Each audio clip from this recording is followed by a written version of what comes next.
part of the Press Play Podcast Network. Gentlemen across the nation, I have an urgent message for you. This episode is brought to you by Manscaped. The brand that took your balls to space is now launching them into the ultrasphere.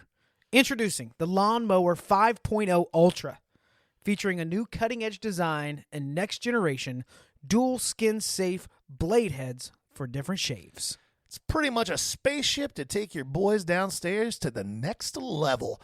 Join the 9 million men worldwide who trust Manscaped with the brand new Lawnmower 5.0 Ultra. Just go to manscaped.com for 20% off plus free shipping with the code PRESSPLAY. High tech for low places. Manscaped.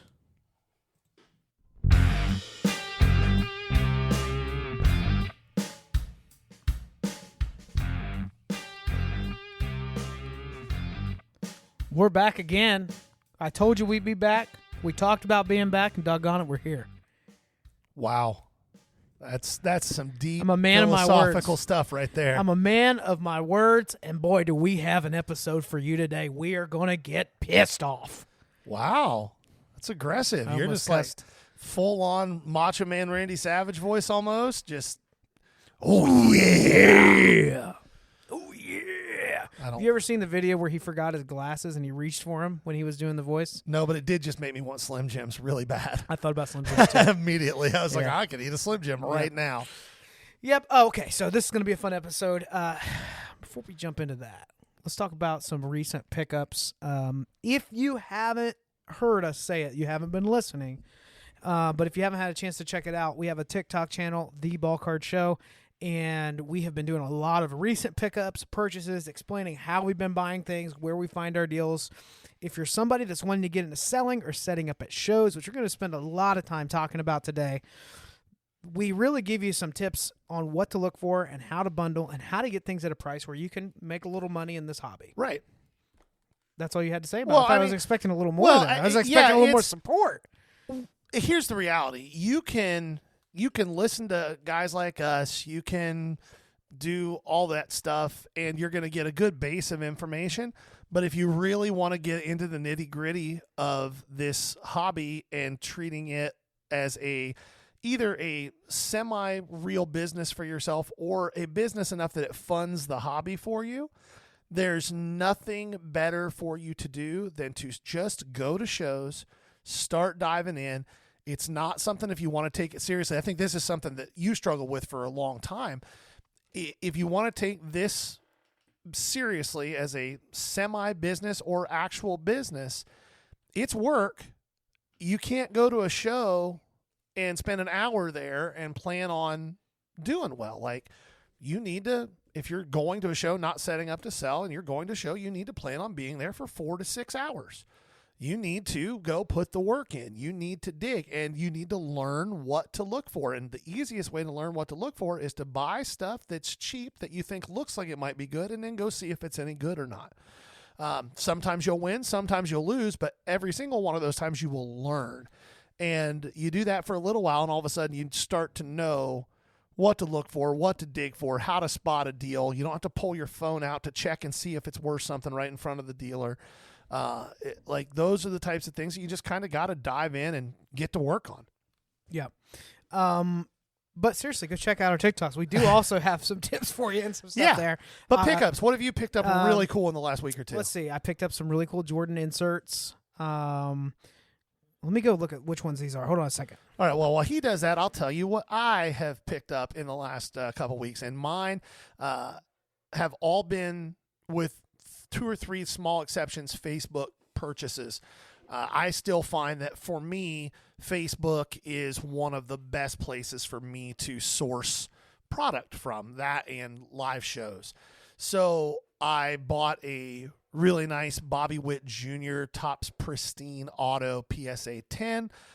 Literally the day that it came in, that it showed up at my house, it was sold within 3 or 4 hours of when it got to my house. For a very healthy profit. It helped that when I bought it, Witt had started the season well, But then the day that I received it, he went 4 for 5 with 2 home runs and 5 or 6 RBIs, and his stuff spiked, and I was able to. It was just great timing. Drop it and not quite double my money on it, but pretty close. Picked up a really cool Adley Rutschman Bowman's Best rookie numbered to 10, which I think is probably a $300 card, 300 plus based on what his other inserts from that set that are numbered to 10 go. There's no comps on this card. That was a cool card. I picked up that Mariano Rivera Home Field Advantage, the legendary Home Field Advantage, which is a really nice card. And then just a bunch of just like $10 to $20 stuff that I bought for $4 to $5 a piece. Yep. You can't beat that. The Jabari Smith Jr. PMG Red that I got for $10. That's like an $80 card. It's a really cool pickup. So yeah. For me, I had a large lot purchase that I did a video on. You'll have to check it out. It's like 108 cards for just over, I think I spent $230 on the whole lot. So just over $2 a piece. Comped out at about $1,000 for everything. So I walked through in like a 10-minute video all of those cards. If you haven't checked that out, you should. But I'll just go through a few highlights here, some stuff that, for the most part, this walked up at the table, and then there's a few purchases. I am holding in my hand one really cool relic. So this is out of Topps Archives Reserve, which Topps Archives, not my favorite product, but it is a Willie Mays patch. And it is definitely the gray wool. It is game worn. used. Yeah. And it's got like a refractor border. It is a really cool card. I got that on a steal for about half of what it's worth. In that same stack of cards, there was a Topps Pristine Willie Mays Gold to 50, which I do not love that set either. Topps Pristine is not my favorite. I don't know why, other than I feel like there was a drought in the hobby and breakers like overhyped it for a while. When it released. For me, it's a product that the end result cards don't match the price of the box. Yeah. But for a vet parallel, that's a $25 card. Oh, cool yeah. Stuff like that. Yeah. And you'd like that wit that you bought and sold overnight. Clearly, there's a market for it. Yeah, That's for what sure. I'm saying. This card I'm about to talk about, the story attached to it is probably the best part.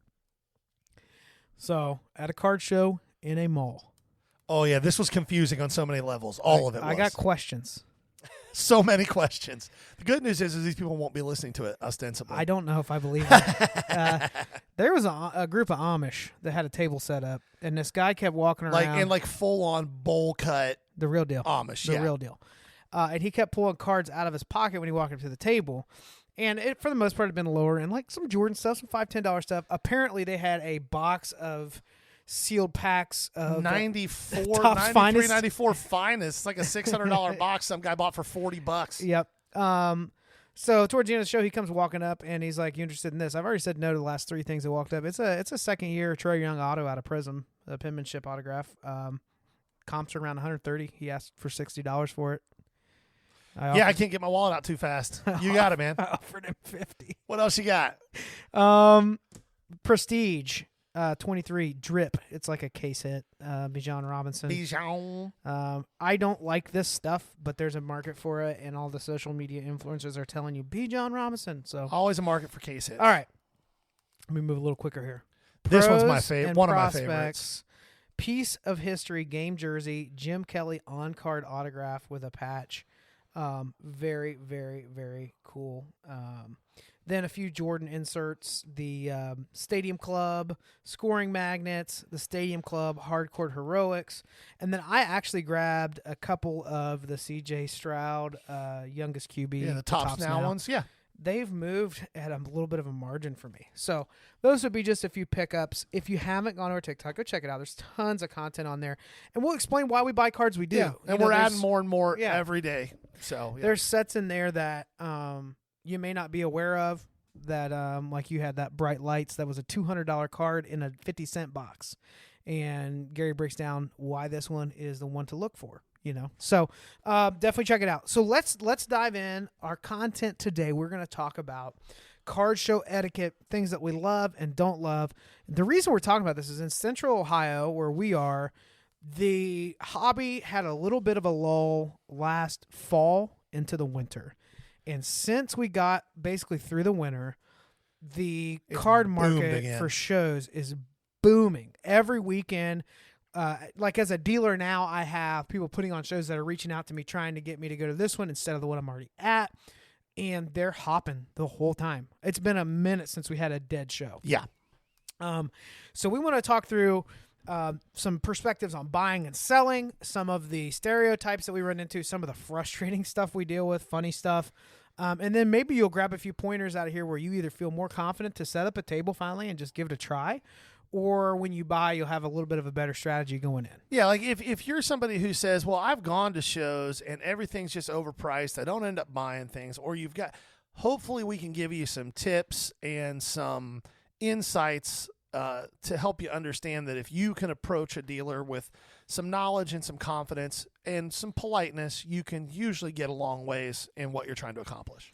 So let's start out with show times. So this is something that I resisted for a really long time, but I can't deny anymore. Gary kept telling me, dude, you got to get in earlier. The show starts at 10, I would say to him. I'm going in at 8:30. That's an hour and a half before the show starts. It takes 10 minutes to set up your table, dude. I do not want to do it until I've had my largest sales and my best purchases before the show starts. Yes. Here's the hot tip. Nobody's locked the doors. If you're a buyer, nobody ever has locked the doors. The doors are open. Most of the time, a 10 o'clock show, dealers start setting up at 7:30. You can get there at 7:30. So let's peel back the veil. Let's give them some good stuff. I'm looking for something specific when I go in early. It's to get in there, either set up, put my stuff in, and then I'm looking for the best table to go to. What am I looking for at a table? One, most of the time, it's somebody that I haven't done much business with before, that I don't recognize, that maybe looks like it's their first time setting up a table. Yeah. They have a lot of boxes of stuff, and as soon as I get in there, if I see that it's not all ultra modern and there's stuff from the late 90s through early 2000s, that means there's potential for there to really be something in there. Yeah. Overzealous new guys are even better, which is what I ran into at the last show I did, where I got that huge lot because some of these guys just got back into the hobby. They had a collection. Now they do breaks like crazy. It's what they like. There's nothing wrong with that. It's like gambling for them.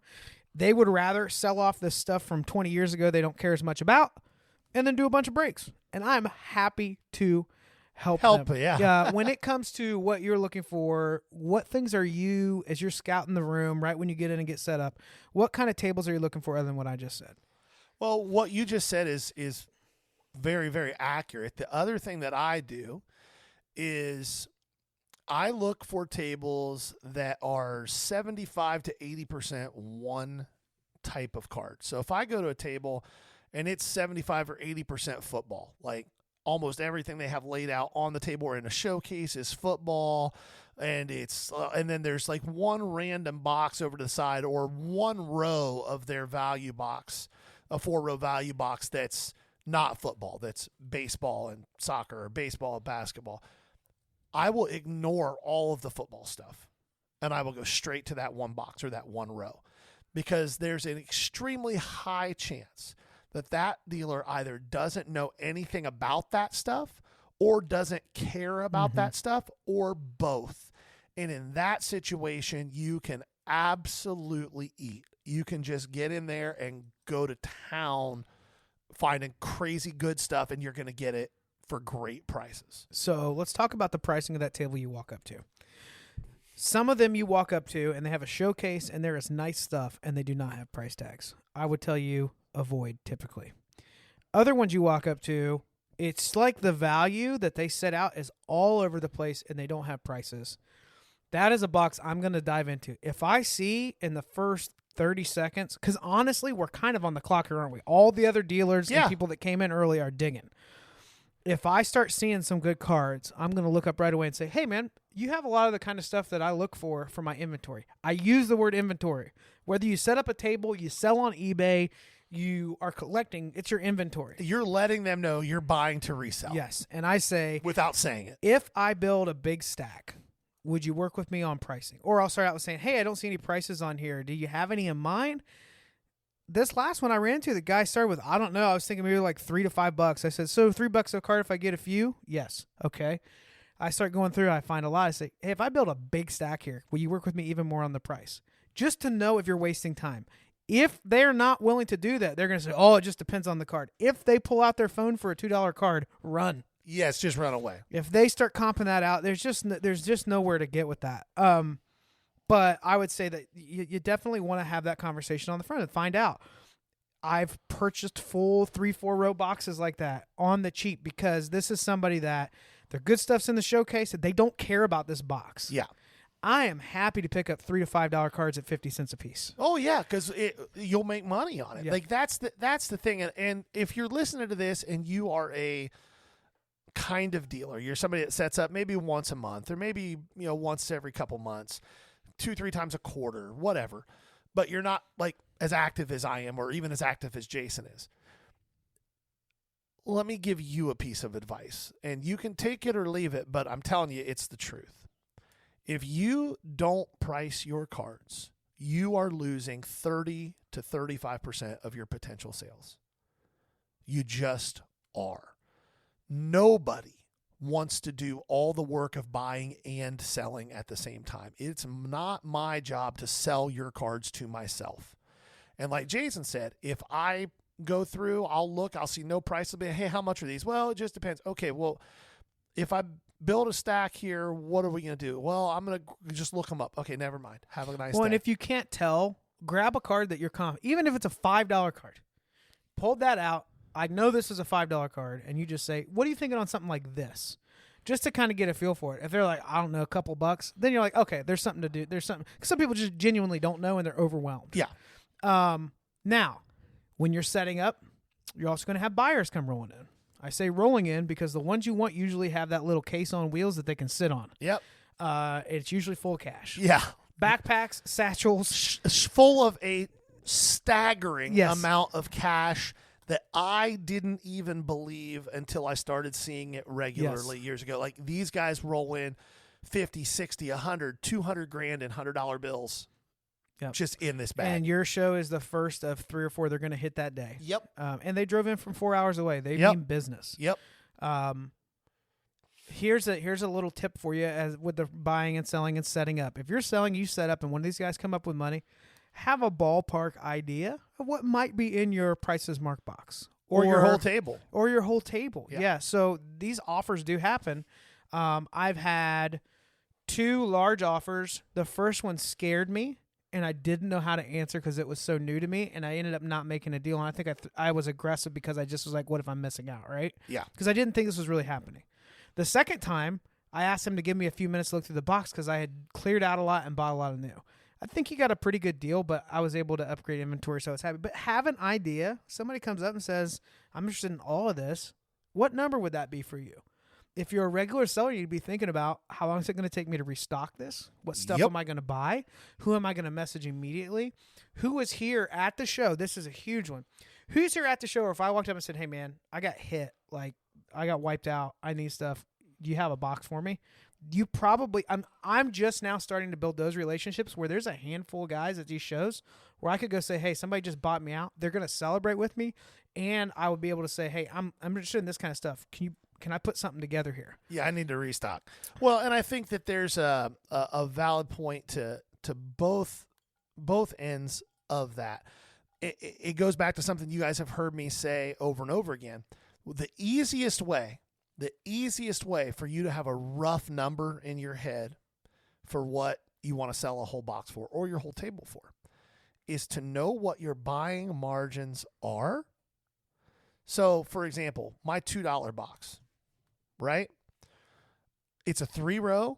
Every card is top loaded. So when it's full, there's 750 cards in it. I know that I am in that box, including the cost of my top loaders and supplies, for about $375.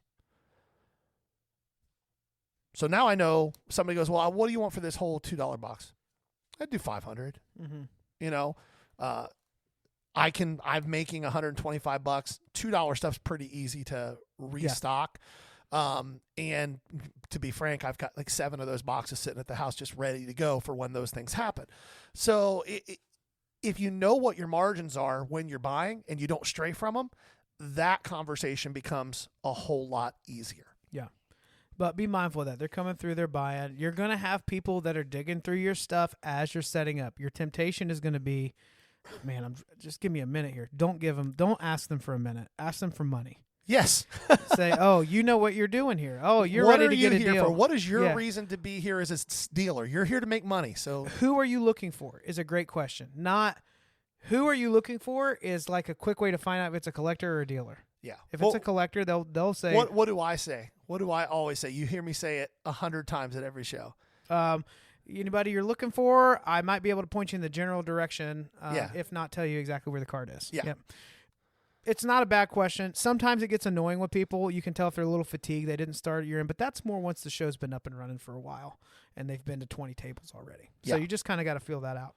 Let's talk about comp expectations for a buyer and a seller at a card show. Yep.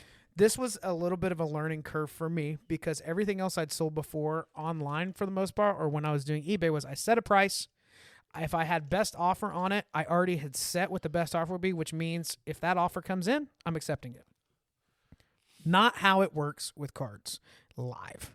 So it's a very different experience. So you have a card that, all right, let me think of a good example here. So let's say you have, is Bobby Wood a good example where it's like we're seeing I'm making an assumption that Bobby Witt is hot and we're not projecting him to go up a ton more this year because he's already pretty. Let's run with that assumption. Okay, sure.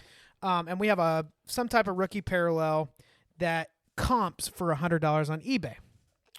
I bought it at 70%. A liquid player, a card that's $100 or more, I'm comfortable doing 70% of comps on that. So I have to get 70 back on it. Most buyers that are buying a lot of stuff that are consistent buyers showing up to your show, what do you think their expectation is? I think that it really depends on whether or not that buyer, because people fall into two camps. Is that buyer a collector primarily who only flips stuff to fund the hobby for themselves? Or is it somebody who is buying for the purpose of reselling? And within that window, is it somebody who's buying as a repacker? Or is it somebody who's a dealer setting up? So those three categories are basically what you're dealing with. If it's a collector, I think that they would usually like to be around 85% of comp. If it is a repacker, they're going to pay you 85 to 90%, sometimes 95% if it's super hot because they're making their money on a marked up gambling product. So repacking, let's just walk through, and that's been a big game changer for selling at card shows. It's actually been awesome for people selling at card shows. If you have something liquid, these are probably starting over $50. Probably like $75 to $100 is where most of them start. And some of them up to 5, 6, 10 big. grand. Yeah. But these, when the way allocations happened were changed and Fanatics began to wipe out some of the middleman distributing, these guys that were doing breaks online all of a sudden had a little bit of a shortage in product. The first big repack product that you probably heard of if you've been in the hobby for any time at all is Hit Parade. Yeah. So, but now if you hop on to Whatnot or even Fanatics a little bit, you'll see some of that. But Whatnot especially, a lot of these guys don't have new sale product. It's just We the hundreds, Hobby, Backyard thousands. Breaks, Yeah. they all do their own repacks. So why can they buy at 90%? Well, because they build in their margins on their breaks, not on the product. So they're going to buy $5,000 worth of product for a break, and they're going to sell it for $6,500 They're going to sell it for $8,000 or $8,000 or Yeah. whatever they mark it up to, and you have a chance of hitting a card that's worth way more than you paid or getting screwed. Yeah. But because of that, people are buying in bulk.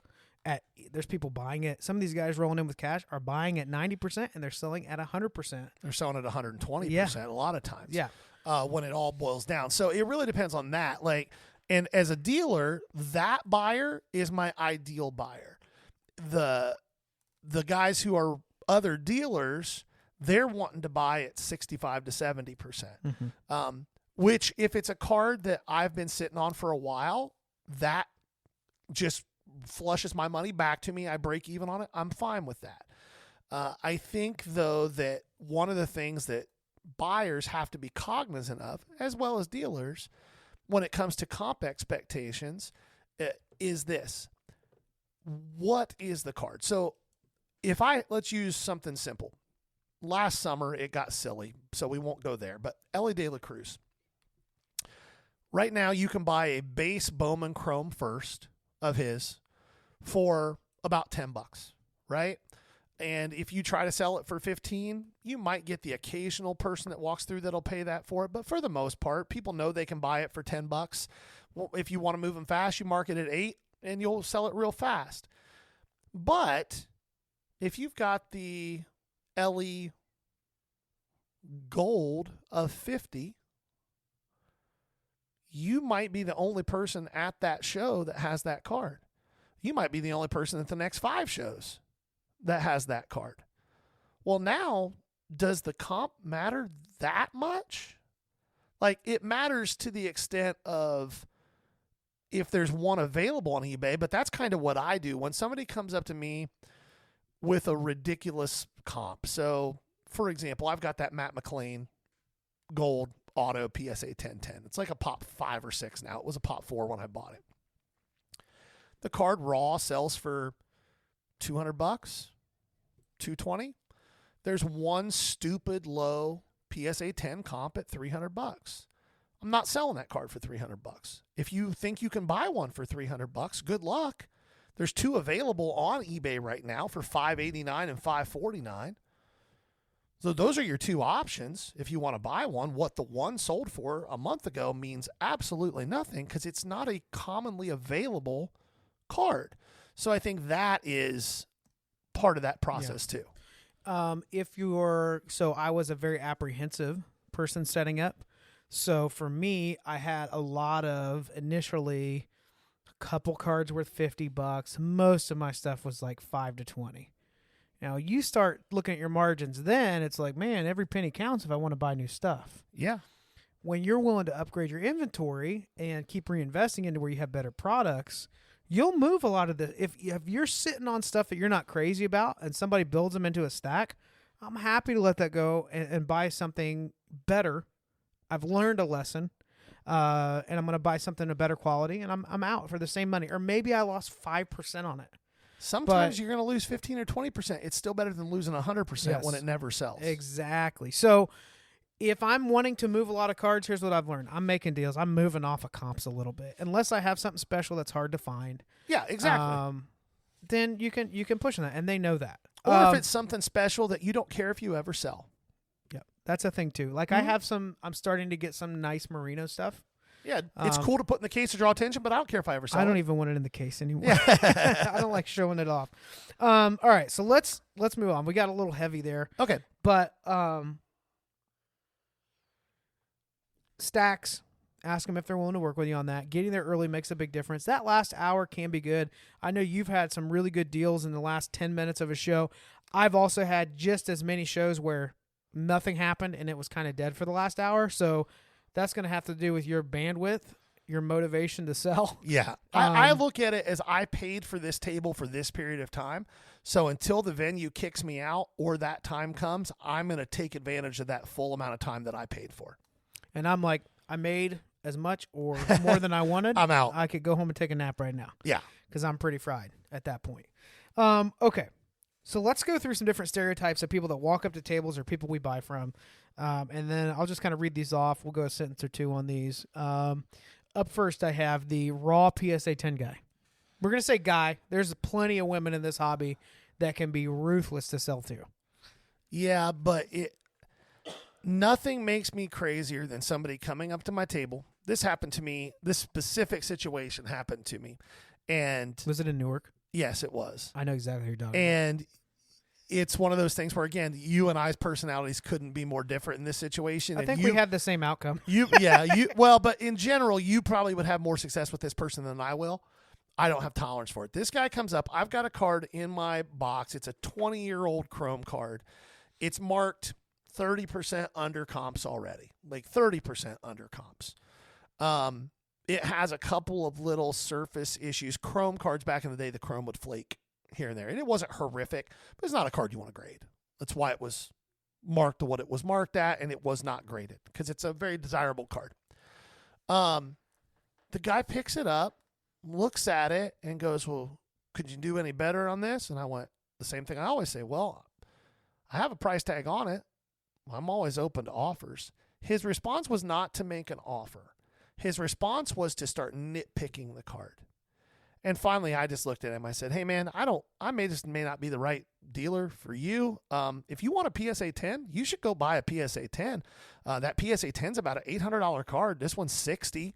I mean, it's your call. The last 4 sales have all been over $90. So I think 60 is pretty fair, man.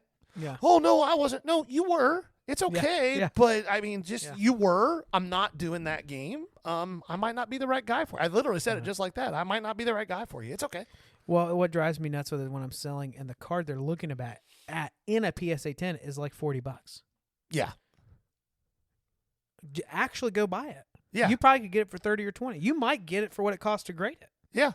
But yeah, it's always, and they're very selective, this and that. I think it's a window shopper a lot of times.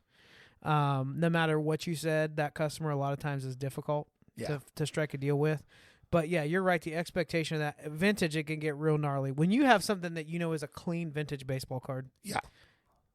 you might 5 or 6 or 7 that. That's a clean card. Yeah. If it's old. 60, 70-year-old card, a 5, 6, Yeah. or 7 is pretty good. And then somebody picks it up, and then you're like, oh, I mean, I'm gonna make an offer, and I'll make one. Cool. This And I isn't going just to work smile. out for I either was one like- of us. And I always smile. You can make as many offers as you'd like, sir. You're not limited. And you find out if they're upset or not. And like for me, it was a 69 Pete Rose in a 6.5, and this guy comes in at like 40% of comps. And I said, oh, I was very kind. I said, oh, sir, I'm sorry. I would lose money on that because that's the truth. No words. He turns and just stomps off. Yeah. But here's the thing. The guy's been doing this a while. He probably has success with that That move. works enough times. Yeah. Just like the Jehovah's Witnesses knocking on your door. Enough people let you in, you know? Eventually, It's a you're going to numbers get a good game. deal. So yeah. So the raw PSA 10 guy. Let's go in the same vein with this. If you are walking up, so when I go up to a table, if there's a card I like, I already have in mind what I want to pay. One thing that you hate and I dislike as well is, what's your best? I want to punch the what's your best guy in the face every time it happens. I have to physically remind myself that jail is not where I want to be. Why does it bug you so much? I understand what they're asking. Here's what the person wants to know. Do you have any room on this card? Are you firm on your pricing? Here's why it drives me nuts. There's 3 reasons. 1, it's a lazy question. You don't actually want to negotiate, and you also don't want to pay the sticker price that I have on the card, which, by the way, I took the time to do so we would have a starting spot so I wouldn't be the guy who pulls his phone out every time. In fairness, there are 30% of tables at every show that just had wild stickers on them. That's fair, Yeah. but the guy who asks that question knows what that card's worth most of the time, okay? So it's a lazy question. The second thing that drives me nuts about it is it's the assumption of the buyer that I'm a moron and I'm going to give the card away, right? And then here's the third one, and this is the part about it that makes me even crazier. When somebody asks that question, they don't actually mean it. What's your best? This actually happened to me on that Bobby Witt card that I sold. The guy ended up buying it. He said, here's where I'd like to be. I said, well, I can't get there. And the offer was low enough I didn't even counter. And he goes, so you're not going to counter? I said, well, I just don't know that it makes a lot of sense to counter because you were so far away from where I need to be that it doesn't make, I just don't think we're there. He goes, well, what's your best? And because it was Facebook, because I'm getting ready to leave for vacation. And he technically started with an offer. He did. I said 400 plus fees and shipping is my best. 415. That's my best. About 5 minutes later, I get a message. Well, looks like we're $50 apart. What about $375? And I went, sir, we're not $50 apart. We're $150 apart because you offered $300 on a card I was asking for $50 for. Then you asked me what my best was, and I told you, and you still made me an offer lower than what I told you my best was. If you ask somebody what their best is, and they give you an answer, and then you respond with an offer even less than that, you're a douche. Like, you take that so much more personal. Oh, than I it's do. so annoying. Like, if somebody, and maybe it's because I try really hard to be a very honest person. When somebody asks me a question, my assumption is that their expectation is that I'm going to give them an honest answer. So when somebody says, hey, what's your best? If I give you an honest answer, this is my best, and then you offer me less than that again, it's more reinforcement that you think I'm a moron. And that really bothers me. All right, you're going to love this. I use that strategy buying all the time, and it works. Well, I'm sure that it does work on some people. It works on a lot. It it works don't on a work lot more on than me. But I don't do that on individual cards. I only do that. I'll say, hey, you got a few cards here I'm interested in. If there are 5 cards, so all right, let's dive in a little bit of strategy here. Yep. There's 5 cards on the table I'm interested in. I'm going to start by asking, hey, I was thinking about putting these 3 cards together. You've got them stickered at $220. Do you think you have any room if I'm buying all 3? That's I'm a just different no, question. let me. You know, and usually they'll say, on this one, I really don't. And I say, blah, blah, blah. I said, okay. Well, I was thinking 150, you know, and even the tone of my voice, I realize I'm asking for a favor is the way I say Right. it. So it's respectful, right? I'd be at like, probably the best I could do would be 1. You always will draw that out, right? Then I'll go say, you know, if there's 2 other cards there, I'll say, now what if I add, you know, these guys in? Could we get to blah, blah, blah? There's something that happens when you get back to their original number, but you've thrown 2 more cards in there, but the number that they wanted initially is being hit. So, but what you're doing is actually negotiating. That is not what we're talking about when what's your best guy. Mm-hmm. So what I'll do in that situation, if I'm building that up, is I'll put a stack together and I'll say, hey, I'll actually usually say, hey, what do you prefer? Do you want me to make you an offer on this? Or do you just want to tell me what you can do for me on it, and we'll see if it works? Like, I'll say it that way. If somebody says that to me, I have no issue with that at all. Usually, I will respond, I'd prefer you make an offer because I already have a starting offer with my price tags. But at least it opens a conversation. But the what's your best guy, I very rarely sell to the what's your best guy because the what's your best guy figures out real quick that I'm going to be highly annoyed with him. And he tends to walk away from my table. And I think a lot of times that person's fishing to see, is this somebody that's willing to knock 40% off their card? You know, it is annoying. It is something to watch for. Not the best question to ask a seller. If you're coming to me with what's your best, start with it better be a stack of cards, and you better done the math and say, it looks like you have X amount of dollars on this. I'd like to make a deal on all this stuff. What's the best you could do if I bought all of these? That's a different question for me. I would agree that that's a different question. But when I somebody still would points prefer at my an offer. $20 die cut Justin Jefferson rookie. What's your best? Yeah. $20, man. Yeah. You know what I'll do sometimes if I don't want to mess with them, I'll say, if it's $100 car, I don't know, like 95, just to see if they're going to even put an offer in. Yeah.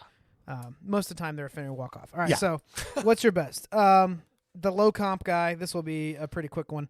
This means somebody that's interested. They are educated. I do appreciate that they take a look at comps. That doesn't bother me as much.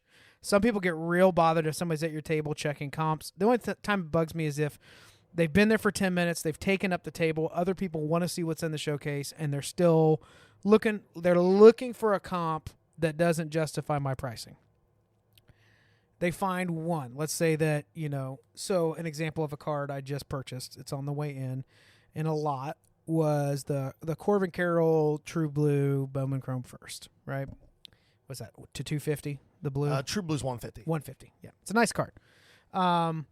There is one comp that is like 50% less than all the other ones. Yeah.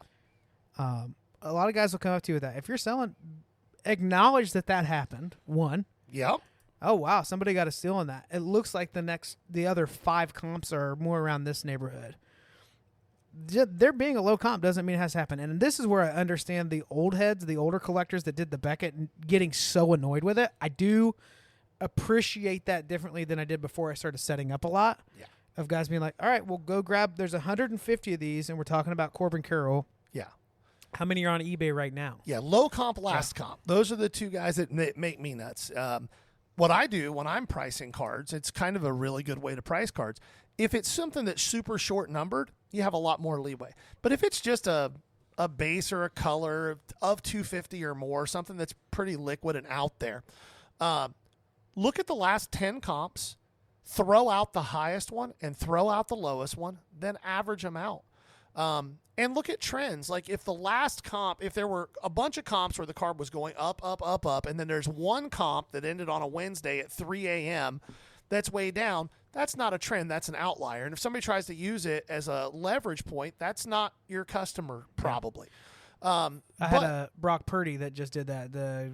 That's on the way too. The Donruss Clearly. Yeah. It's to 175. It's the purple. Someone mistakenly, they had to think that it was an auto. The auto comped out at like $250. This was a non-auto, which is about $100, $125. There's several of them around $80 to $90. That $250 does not equate into my comp. No, on either end, high or low. Yeah. So when you are that guy, it's also important as a seller or buyer to look at trends. If I'm looking at the last 10 comps and they're all steadily going up, if it's a card that I'm buying to resell and it's a player I believe in, I'm willing to probably get a lot closer to actual comps because the trends say it's going up.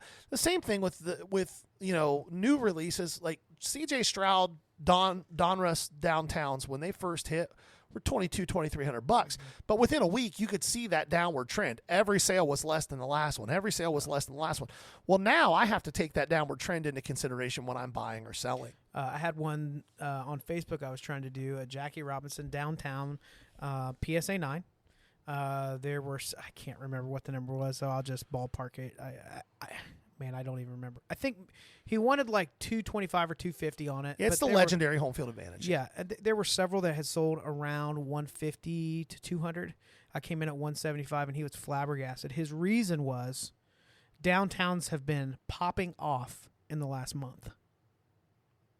So as a seller, you got to be okay with me as a buyer saying, well, this one hasn't popped off yet.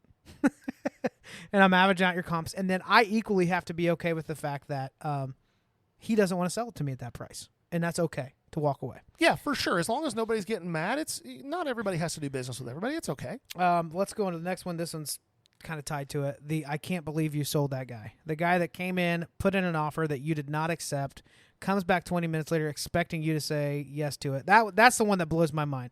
That one gets on my nerves a lot. Hey, I'll give you $50 for this. I'm sorry, I can't do that. I really appreciate it though. What's the best you could do? Well, I already told you, that's my price.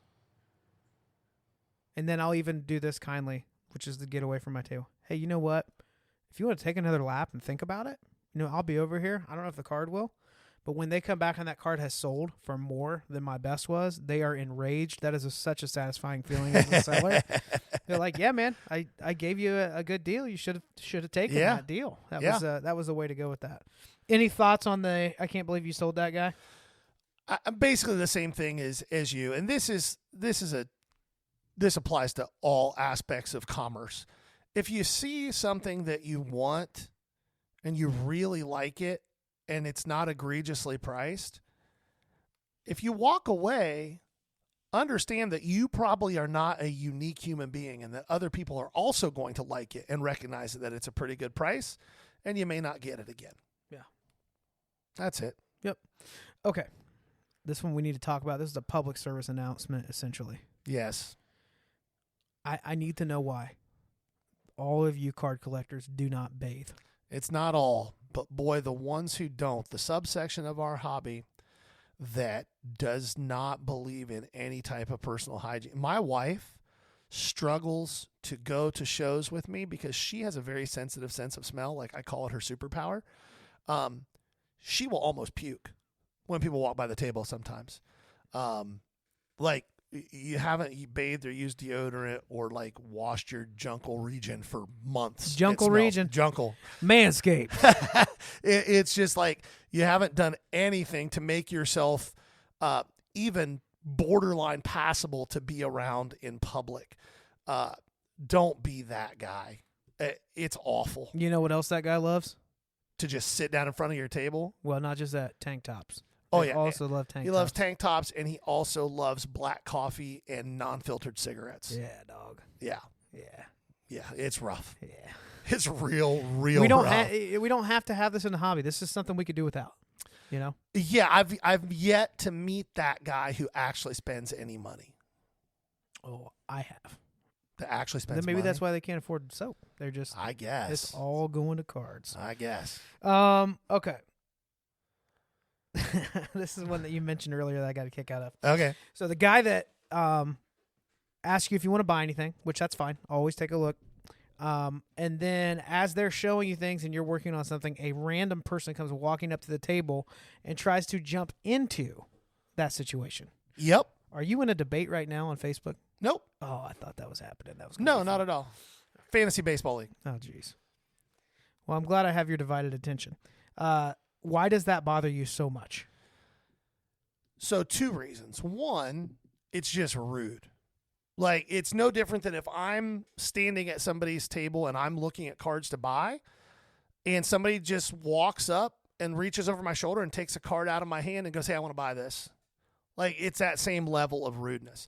But the bigger thing that bothers me about it is once they decide they're going to do business together, they plop their shit down on my table on top of my stuff, blocking the view of other potential customers that might want to buy my stuff, and they stand there for 20 minutes working their deal out. Yeah. I used to let that happen. Oh, I do not way. let that happen anymore. Now I'm like, hey guys, nothing personal. If you want to make a deal, go do it somewhere else. I have inventory here that needs to be available to other customers. Yep. Yeah.